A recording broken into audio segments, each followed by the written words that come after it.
Have you ever found yourself rooting for the villain? Sympathizing with the character who commits morally questionable, maybe even unethical acts?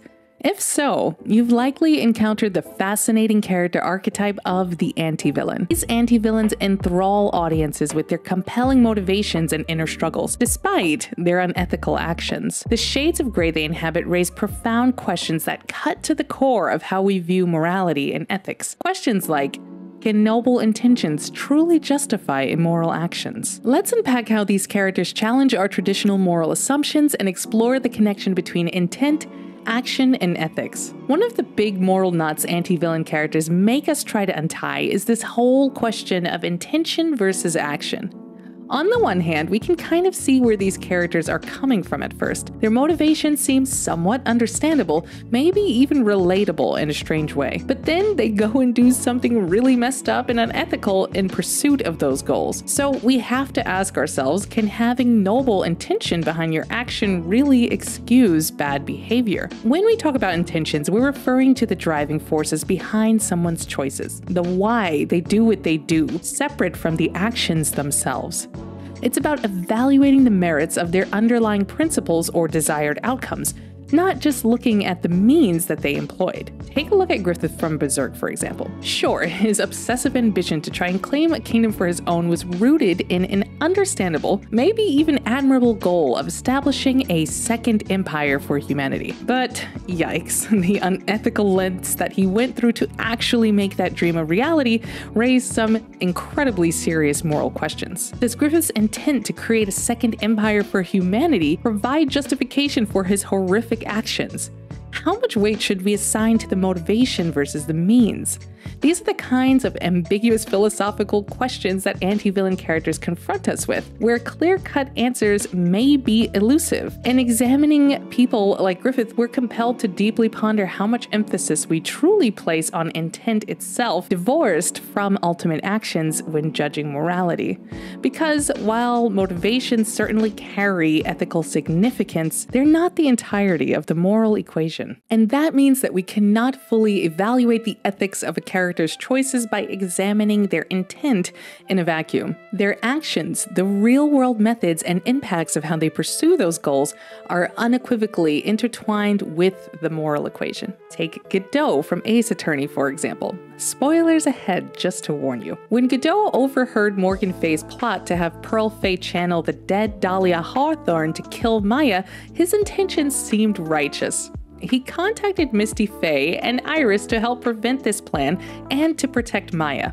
An understandable motive born from his care of Mia's family and his hatred towards the woman who ruined his life. However, look at the unethical actions Godot then took to pursue this aim. He obstructed Phoenix Wright's investigation, ruthlessly mocking and tormenting him despite Wright's innocence. He withheld crucial evidence that could have resolved the case more expediently. All of this undermined the system of due process he claimed to support. Worse still, when Godot mistakenly believed the channeled Hawthorne was about to kill Maya, he took matters into his own hands, violently attacking and drawing blood, then participating in a cover-up of the incident. His assault on the person he thought was Hawthorne had disastrous consequences, leading to Misty Fay's accidental death. While his initial motivation to protect Maya seemed noble, Godot's unlawful actions then contradicted those intentions, facilitating a terrible miscarriage of justice through obfuscation and violence. The ends did not justify his unethical means. This shows that analyzing intent is incomplete without weighing the real impacts of one's conduct. Godot's actions sowed more injustice than the justice he misguidedly sought to uphold. His warped methodology sullied any nobility of his original aim, making him an anti-villain, no doubt.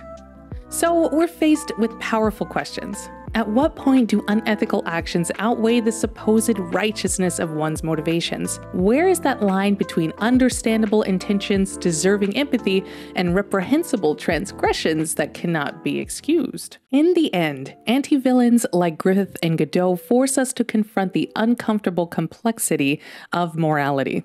They illustrate that the distinction between right and wrong is rarely black and white. Their stories compel us to question our own moral frameworks and the weight we assign to intentions versus actions. These characters show us that noble intentions cannot erase the consequences of unethical actions, and they also remind us that good intentions, while significant, do not absolve individuals of responsibility for the harm that they cause. In a world full of moral gray areas, anti-villains push us to look beyond the simple judgment and to consider the full spectrum of human motivations and behaviors. But ultimately, the power of anti-villains, I believe, is in their ability to allow us to reflect on inner conflict and moral struggles. They're a mirror in that way, showing us that we all have the capacity for both good and evil, and that our choices define who we are. By examining the complex nature of these sorts of characters, I think we can gain a deeper understanding of ourselves and the moral complexities that shape our world. So the next time you find yourself rooting for an anti-villain, take a moment to reflect on the deeper moral lesson that their story might offer. In doing so, you might just uncover new insights into how you feel about morality itself.